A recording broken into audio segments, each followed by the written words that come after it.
What's up, everyone? Good morning, and welcome back to Shaw Local Bears Insider Podcast. It is Friday, November 3rd.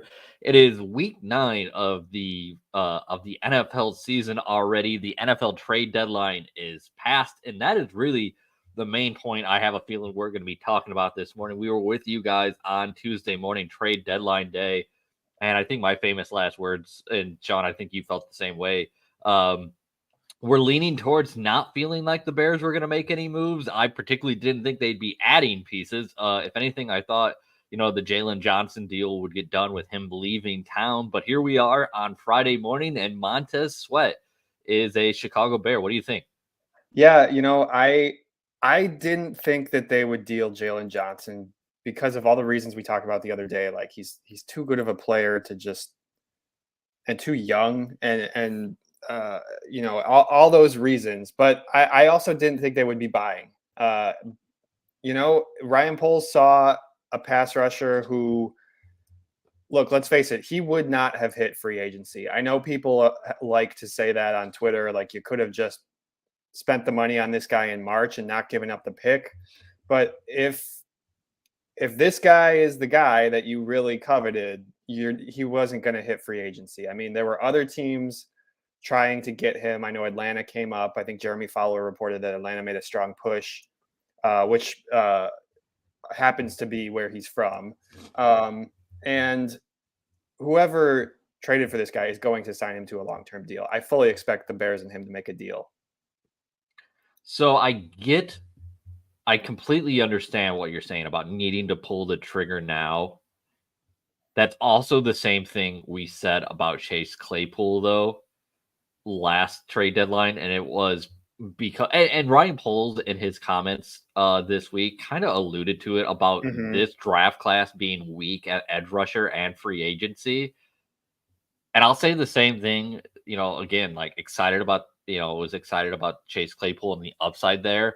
Same thing, excited about Montez Sweat and the upside there. But it's not like you didn't know that this was going to be a weak free agent and draft class ahead of time. Like that's what your staff is doing. You're working ahead. So 2 years in a row, you've put yourself in position where you felt that it was necessary to give up draft assets to fill a need that you should have known was going to be an issue. That's I think my biggest issue with it. Yeah. And look, I mean, you're right, Kyle. That's what they said last March. That's what I know they signed DeMarcus Walker, but that was a relatively minor free agency deal. And that's essentially what they said after the draft when they took 10 guys and didn't take a single edge rusher. You can't keep kicking the can down the line forever, And so I get it from that perspective. All I'm saying is I can see Ryan Poles' argument. I'm not saying it's right. I'm just saying I can see where he's coming from in this instance. Mike says, thank you for making that point, Sean. Sweat was not going to get to free agency. He either gets signed to the team who trades him or gets franchise tag. Yeah, I mean, well, do we know he's going to get signed? Like, here no, we don't. I mean, we don't know. I mean, happened yet. That would make all the sense in the world, right? You wouldn't trade for a guy and not have him be able to get that extension done. We don't 100% know that for certain. We don't 100% know that, and there's a couple factors, for a couple arguments either way. I mean, on the one hand, who's going to want to sign with this team that's won 5 games in the last, 15 months or whatever. But at the same time, you can make the counter argument that they got $110 million in cap space. And just like Jalen Johnson is looking at that and saying, give me some of that, money talks. Money talks. And these guys, you give them a big enough deal, they will play for anybody. And they should. I mean, that's what this is all about for a lot of these guys. He is Sean Hammond. You can find him on Twitter at Sean_Hammond. You can also find him on Threads and Instagram. You can find myself on Twitter at Kyle Nabors. You can find all of our content on Twitter at Bears_Insider. Go to ShawLocal.com for all of Sean's work. Mark Silverman with his latest column up there right now. We'll have plenty of preview content for you. Of course, if you're watching this live If you are watching this live on YouTube, we appreciate it. Leave us a comment, jump into the chat, thumbs up, subscribe to the channel, all that good stuff for us. And Jake Barlson working behind the scene. You can follow him on Twitter at Jake Barlson. He has a question from Mark up there. Says, for how much, Sean? I assume Mark is asking for like what are we looking at for a possible contract extension for Montez Sweat? Is that the question there, you think? Yeah, it's either that or was it worth the second round pick is maybe how he could be asking that. But yeah, I mean, it's gonna be a hefty contract. Wherever he winds up signing, whether that's with the Bears, whether he does, eventually hit free agency, whether that's with the Bears or with somebody else, it's gonna be probably in the range of close to $20 million a year, Kyle. I'm laughing because I can see Mike in here. Mike's on the warpath apparently this morning. I'm going to throw this up here, Jake. It's just I don't think he's going to get signed by the Bears because they are incompetent, but he absolutely was going to get signed by Atlanta or whoever else landed him. Listen, if the Bears make this trade and don't get a deal done, that's absolutely insane by Ryan Poles. I mean, they're going to get a deal done, I would have to assume, right? They have to, from their perspective, you have to get a deal done. Yeah. My question for you, Sean, though, is if you're Jalen Johnson, right? Like he has no control over this. He can ask for a trade, but the Bears don't have to trade him. But like you're asking to get paid. You've been asking to get paid since the offseason. Now the Bears go out and trade for Montez Sweat. Are you super pissed off if he gets paid before you? Oh, I think Jalen Johnson is very upset if that's the scenario that plays out. I mean, they've worked firsthand with this guy for a season and a half, and they've said that you want to extend your premium in-house talent. Well, Jalen Johnson is exactly that. He's exactly just like Cole Kmet was when he signed in July. Same situation, and I think he would be really upset. Wouldn't anybody be upset if your employer went out and got somebody new and gave them a big deal when you're sitting there saying that you want more? I mean, I think anybody in that position would naturally be a little bit upset. Yeah, particularly because you're a player like Jalen Johnson. You feel like you've done everything in your power to put yourself in position to get that money. The Bears have plenty of money to give you. I mean, he is the number one rated, coverage corner in the NFL this season. We've talked about it, I think, extensively at this point about turnovers and really the lack thereof for him. And that, I'm sure that is playing a factor. What can you tell us really? I know you had a story up yesterday, I believe yesterday, about Jalen Johnson and Ryan Poles was out in LA the weekend before the trade deadline meeting with Jalen Johnson representation. And at least what Ryan Poles is communicating publicly was that, he left there not feeling like that was a final offer, that they were in a good place. Where do things stand between Jalen Johnson and this organization?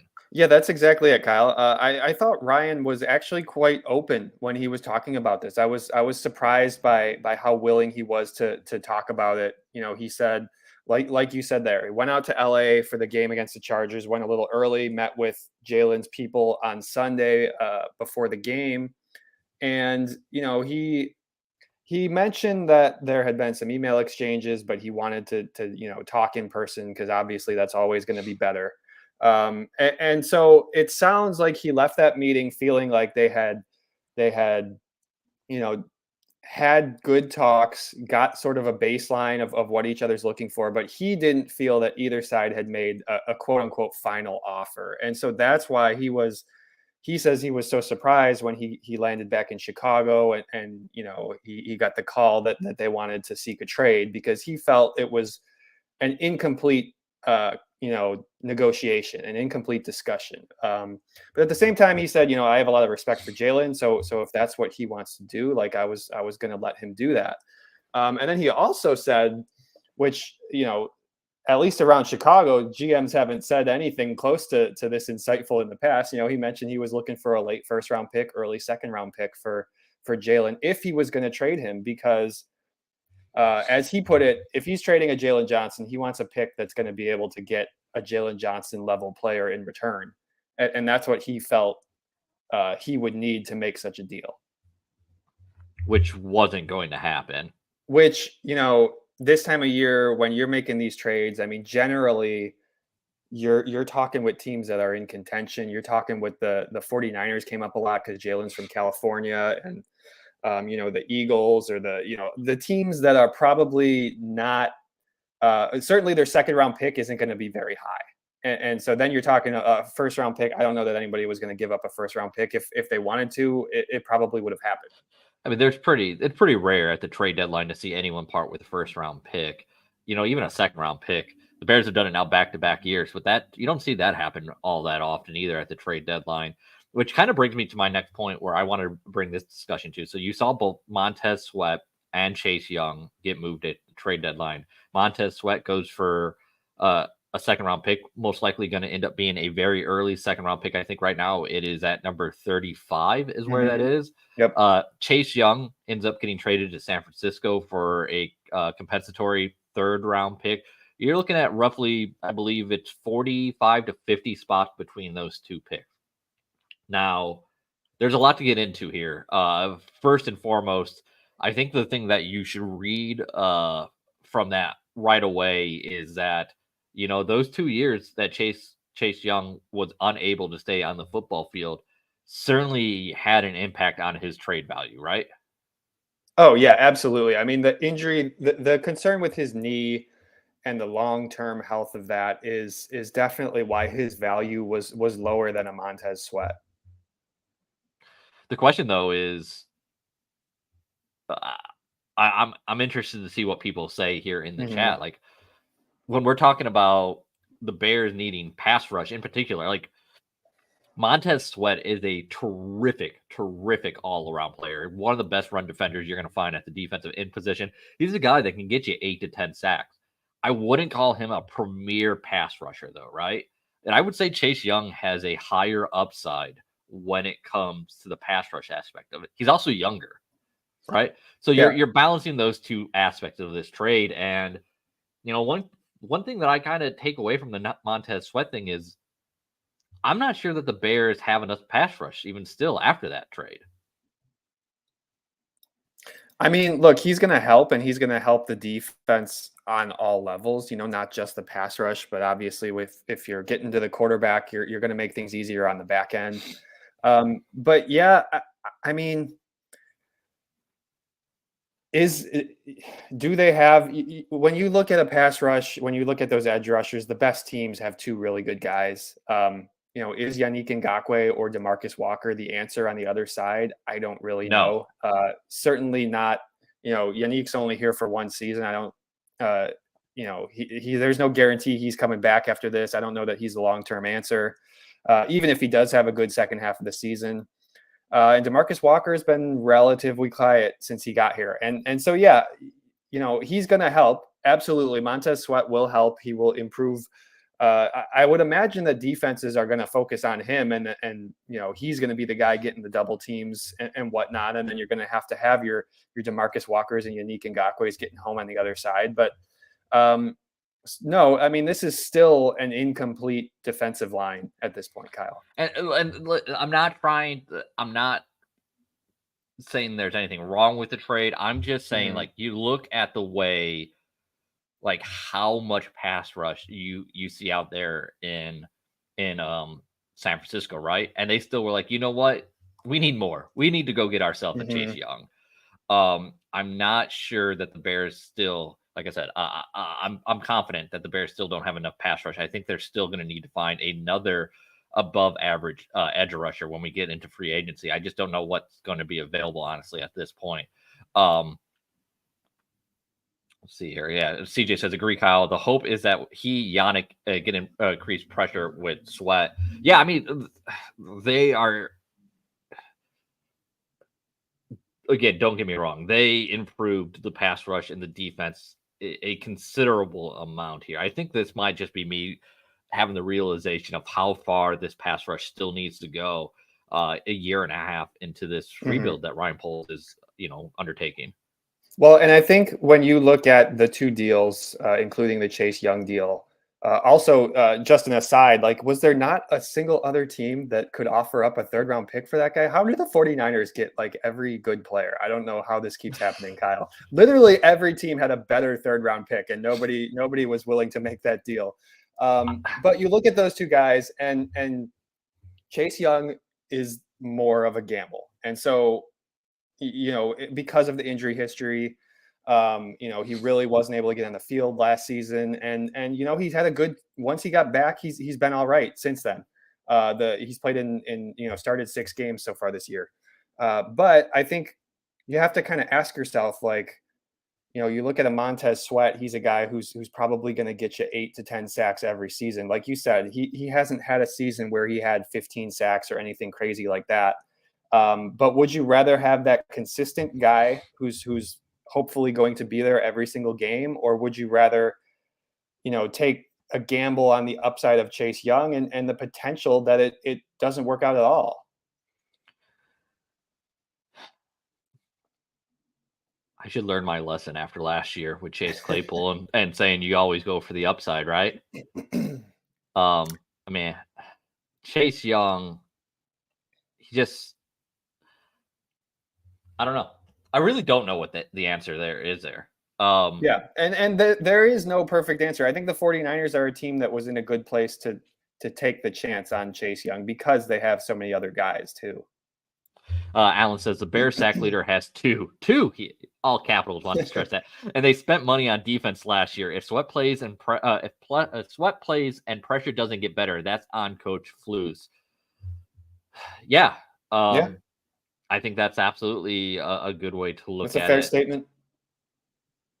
That's a fair statement. Yeah. I mean, look, you got to get better when you're not blitzing, because we've seen all year, the only time they're able to get pressure is when they blitz. And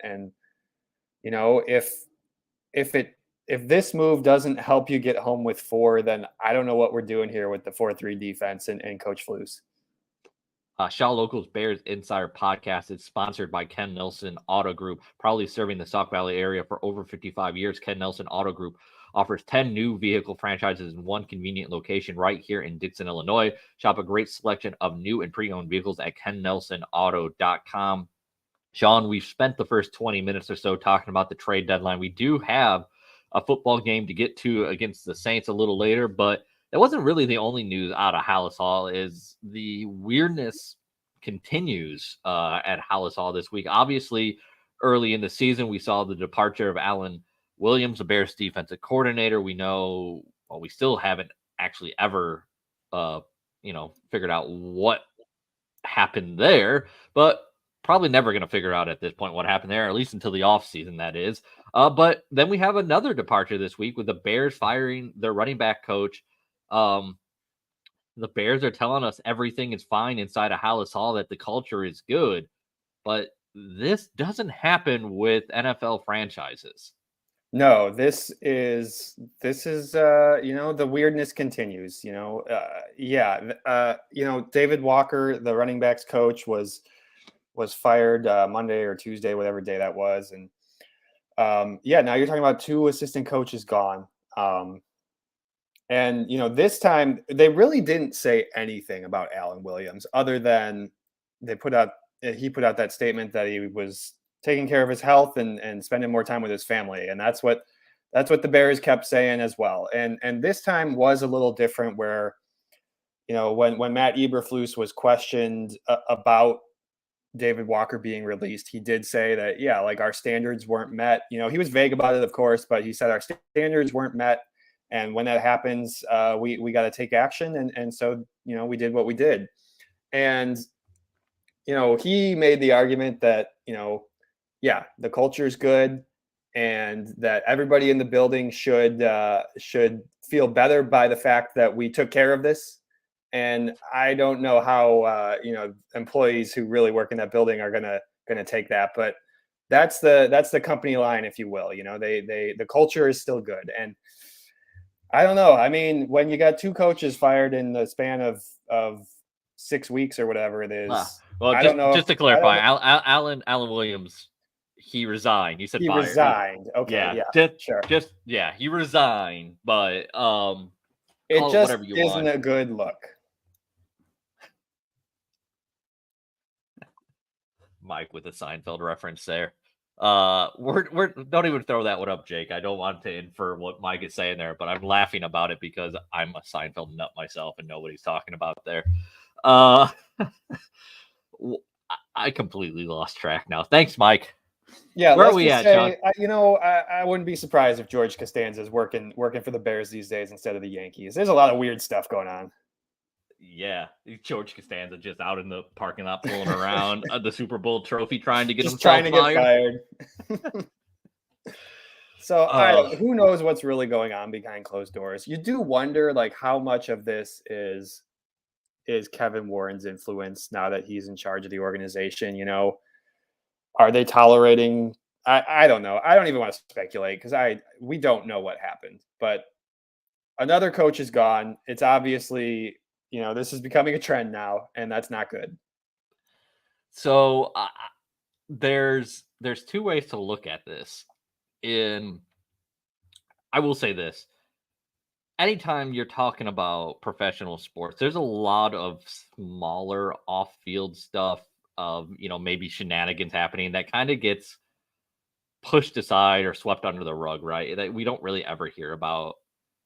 And that's one way to do business. Maybe the Bears are deciding because of Kevin Warren, maybe they're just saying that we're going to be more transparent. We are going to hold them to the standard. And if you're not that, so, we're criticizing the Bears and rightfully so, but there is the potential for it to be what they're actually saying, right? That Yeah, instead of having the shenanigan happening and just allowing it to occur, just they're saying like, sweeping it under the rug. Yeah. right, like we can't have this. We're trying to rebuild this franchise. We're gonna make example out of people. That could be the other side of this. And I don't think it's a coincidence that this is how, an NFL organization is acting, after everything we've seen with the Commanders. And I don't know if you guys have been reading the stuff with the Cardinals and Michael Bidwell. There was an ESPN story the other day. There was a story in The Athletic a while back. And just, yeah, some of the workplace practices that everyday employees have to deal with, particularly women. So I don't know. Maybe this is just this sort of reaction to that, and maybe this is Kevin Warren trying to clean things up. But at the same time, we don't really know what's going on behind closed doors. I think this is a good conversation to have, right? Because I've heard all week, whether that's from fans, even on like sports talk radio, like the gut reaction is to make fun of the Bears and Hmm. wonder what the hell is going on. And that's understandable. It really is. But I think this is a legit conversation that we're having right now here. That is a very, very um, plausible scenario that could be unfolding. That, yeah, like I said, we're not used to seeing happen, but it could be the way that the NFL is trying to operate in a more transparent fashion. With the way things are leaking out, they could be trying to get out ahead of things. Yeah, and look, I mean, you had the same guy running the organization in Ted Phillips for 20 plus years, and this is the first time in that long since 1999 that they have somebody from outside. Longer than that, since they had somebody from outside the building, come in and take over. And I think if you're a Bears fan and, if this is the Kevin Warren effect, this is all good stuff, I would think. At least trying to change the culture. I know Coach Eberflus is going to say that our culture is great, but it seems like some things are changing in that building. Yeah, I agree. I'm also very, very happy to see that Mike has completely derailed our chat with Seinfeld talk now. Um, we can always guarantee that Mike's going to be in there stirring the pot in some fashion. So now we got a Seinfeld happening. Let's pivot over though. We got about 15 minutes before we got to get out of here, guys. And let's talk a little bit about this game because the Bears are still playing football games, Sean. I know it doesn't Yep. feel like it, particularly with Justin Fields still on the bench with that thumb injury. Let's go back there because we now know Justin Fields isn't playing this week. Tyson Bagent getting a third start. I think I mentioned this on the podcast when we were talking earlier this week on Tuesday morning about how odd it was that Matt Eberflus said on Waddle and Sylvie on Monday, essentially declaring Justin Fields out for that game just because he's so like he doesn't give up information any more Mhm. than he has to. So I was surprised to see that. Given that and just where things are, the Bears come back and play on Thursday night after this game. Do you think Justin's going to be ready to play on Thursday night? Yeah, that's the thing. It's a quick turnaround. I mean, my gut reaction is if he's not playing on Sunday, is his thumb really going to be that much better on Thursday that he's going to be able to play in a football game? And on top of that, then you have a long layoff. You have an extra couple of days to rest. I kind of lean towards we're not going to see Justin until after that Thursday game. Um, I know that would kind of defeat the purpose of not putting him on IR. But I don't think that is, it's always different when you're talking about a quarterback and you're talking about an injury where you don't actually know how long the guy's going to be out. Um, so you could say that was a mistake or not, if he doesn't play in that Thursday night game. But I don't think that's the biggest of deals. Yeah, I would be surprised, Kyle, if he's back, uh, just because it seems like if he was going to be ready Thursday, you would think he'd be ready this week. Yeah, I agree. And thank you, Jake, for throwing that question up. Jake Bartleson working behind the scenes for us like he does every episode of I almost said the Friday Night Drive podcast. Which, by the way, you can tune into the Friday Night Drive podcast. We'll be doing a live edition from Barrington High School from 6 to 7 p.m. On Saturday evening. Robert checks in and says it's worrying how this is reducing the evaluation time on field. That's really the reason I asked Sean. Mhm. Is I mean we came into the season talking about how important it was to find out if Justin Fields is your quarterback or not. We got 8 games in. We're about to have 9 games in here now. I still don't know if Justin Fields is the quarterback of the Bears' future.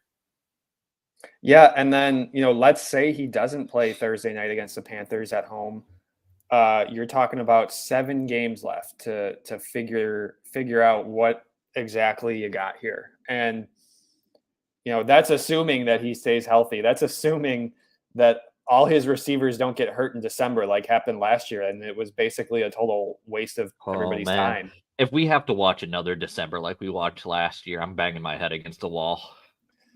Yeah, I mean, you hope that that's not the case, and the offensive line's getting healthier, so hopefully that continues to be the case, and you're not dealing with holes there, and maybe you can get a 4 or 5 game stretch here where the majority of your offense is healthy, and you can see what you have with Justin and what you have with some of these guys.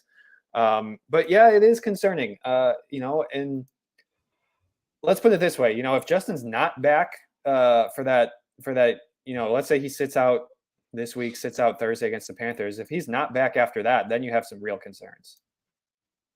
I can't imagine he wouldn't I be can't back by then. imagine. Otherwise, Yeah. they would have put him on IR, but I can't imagine that. But I'm just saying, if that were to play out, that's not good. Mike says it's pretty clear this group isn't interested in doing anything with Fields regardless. Yeah, I see Mark down there too says they have already made their decision on Fields.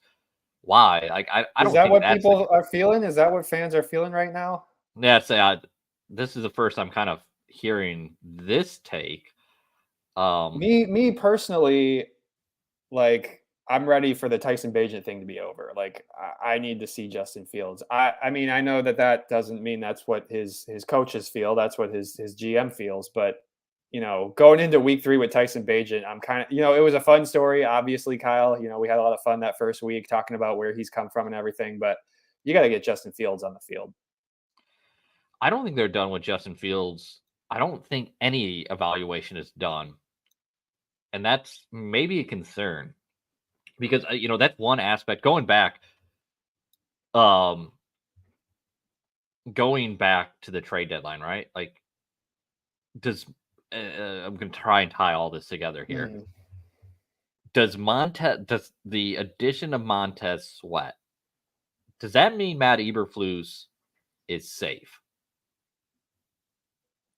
I don't think it necessarily does, but I would lean towards yes, but it's not like a strong lean in any way, in my opinion. So with Ryan Poles making another trade, right? Like the Bears are sitting at 2-6, coming off one of the worst seasons in franchise history. They're heading in that direction again. Again, there are going to be questions, or there are going to be calls. There already are calls for Ryan Poles' job. There are many calls for Matt Eberflus's job. Mm-hmm. There are multiple ways to look at the way that the Bears approach the trade deadline to try and determine where this franchise is sitting and what they're thinking. One is to say, if Ryan Poles is being given that kind of power still, then I would say it's safe to assume that Ryan Poles is going to be here after this season. Then you start going a little bit further. Well, like everyone assumes Matt Eberflus is on the hot seat, but everything Ryan Poles says about Matt Eberflus leads you to believe that Matt Eberflus is going to be back next year, right? Or that evaluation is not completed. And it's the same thing I feel like when you hear them talk about Justin Fields. I think this is what we're seeing here is an organization that is very much in flux and does not know what it's going to look like in 2024. Jake, you got a thought here? Yeah, I do. Hey guys, I think Ryan Poles was just trying to project as much stability as possible, considering the Allen Williams situation, considering the David Walker thing. And I think he just needed to go in front of the cameras and project stability. I'm not convinced though that it really says this is exactly how I feel about Matt Eberflus's future long term. He might feel that way, like about him as the person and the leader, but his future long term, I'm not as convinced. What do you think, Sean? Well, yeah, I will say that Ryan Poles' endorsement of Matt Eberflus the other day, I felt was pretty strong in that, he basically said, I see this guy working every day. I don't care what anybody else outside the building thinks. Like, he's judging his evaluation off what he sees every single day and the way that Flus communicates with the team and works his butt off at the facility. And so,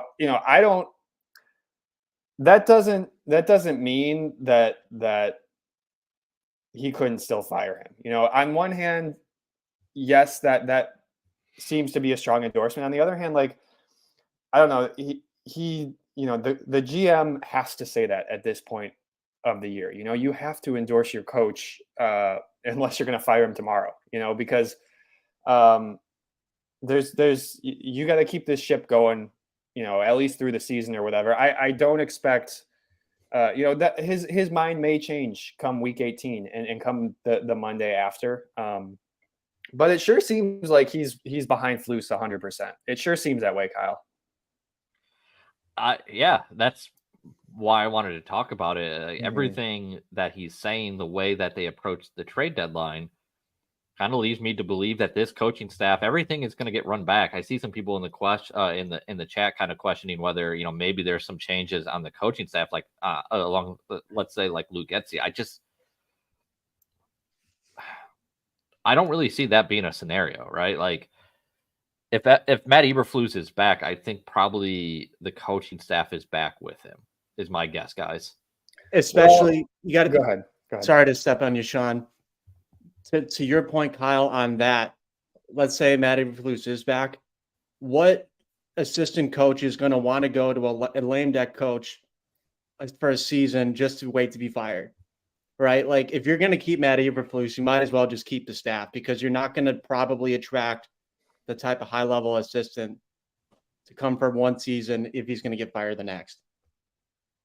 I completely agree. Like, if you were to fire Luke Getsy after this season, I think you're gonna have a hard time. Well, I shouldn't say a hard time finding an offense coordinator. There's always someone willing to take the job. There's always going to be somebody who wants that job. Also, who's the quarterback? Right. Yeah.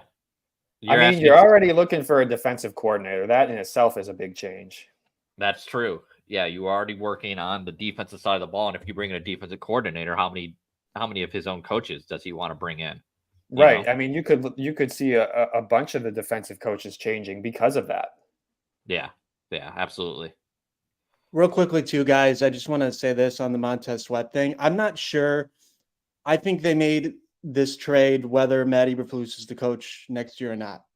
I think this is a guy that that Ryan Poles looked at and said, no matter who my coach is next year, we need a pass rush and we need a guy to build around there, and they're going to make it. That's my thought. Yeah, Yeah.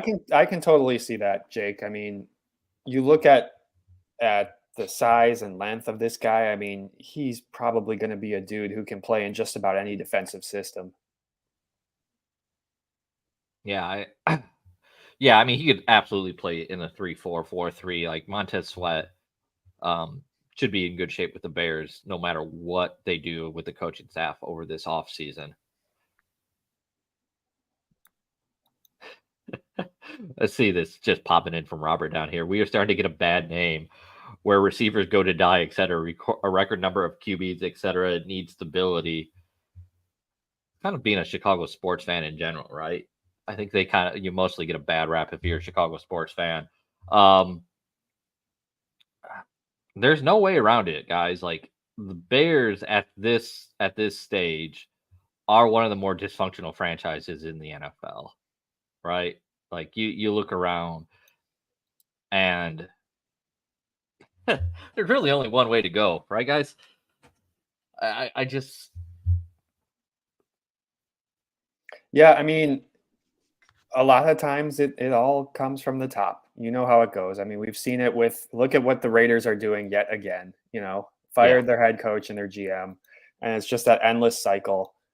And I think if you're a Bears fan and you gotta just hope that Kevin Warren is the guy coming in here making changes. Mark's got a comment in there too, that he doesn't care what Poles thinks. He cares what Kevin Warren thinks. And I think that is an astute observation because really that's what it's going to come down to. Kevin Warren didn't hire Ryan Poles, didn't hire Matt Eberflus. He's coming in here, and while he might like them, he might think Ryan's a great guy. That doesn't mean he's going to keep him. Yeah. But do they let Ryan Poles make the trade then? No, probably not. I don't know. I mean, at the same time, like your GM, you got to give your GM the keys, whoever that is. But and just to be clear, I don't think they're firing Ryan Poles. I don't either. see that. They might fire the head coach. I don't see the GM changing this year. That's just my opinion. But Kevin Warren is kind of the wild card in the whole situation. I understand the thought process there and like fire the coach, not the GM. But like, how many times are you gonna go through this, right? With so if you fire the coach, you let Ryan Poles hire a new coach. So you're giving Ryan Poles at least 2 more years, right? Or are you going to fire, because you're not firing Ryan Poles after he hires a new coach and then fire him after the first year of that. So you're saying you're giving Ryan Poles at least 2 more years is what you're saying if you make that decision, if you let him fire Matt Eberflus and hire someone else this year. I'm not sure the Bears. They gave Ryan Pace quite a leash. I know Kevin Warren wasn't here, but that guy was here for what was it, 7-8 years? So yeah. Kyle, I mean, I think you said it. I think if Ryan Poles does stay, he hires the coach. He's here for presumably at least 2 more years to see it through. But if there was a time to press the button on all of it and start fresh, quarterback, head coach, general manager, this is the time. And it just depends on what Kevin Warren wants to do with that. How about let's throw this question up from Robert here. How many wins does Flus need to keep his job? 6. That's what Robert says. Is it 6? I think if they go 6-11, I think he might keep his job. Honestly, that's just my opinion. I see Jake. I see you shaking your head, but what are your thoughts on that? I don't know. I'm not convinced. I'm not convinced that there's a number because I think you have to just look at the entirety of the situation. We've talked about the coaching staff stuff. Talked about how they get blown out national TV games all the time. He's 5-20? If they win 6 games, that 4-5, do they have 9 games left? They have 8. 9 They got games 9 left. Yeah, you got to go 4-5 the rest He's of the got to way. go 4-5. Let's assume they lose this week, which means they finish 4. Let's say they finish 4-4, right? That's with Justin Fields coming back. They got the Lions twice. Yeah. But again, So- that's really the only tough games. Everything after that is probably 50-50. That's so sick. The NFL is so gross right now. My guess is if they went 6-11 but they lost like 5 in a row to finish the year, Matt Eberflus is finally gone. My guess is though, if they finish 4-4 and Justin Fields is playing better, that's probably enough to save his job. I mean, if you finish 6-11 and you did that with your backup quarterback for 3 to 4 weeks, I gotta think that they're gonna keep him around.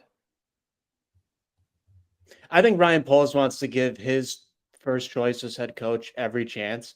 I think that's part of the reason why he made the Montez Sweat trade too, going back to that, is trying to give his coach as many horses in the stable as he could.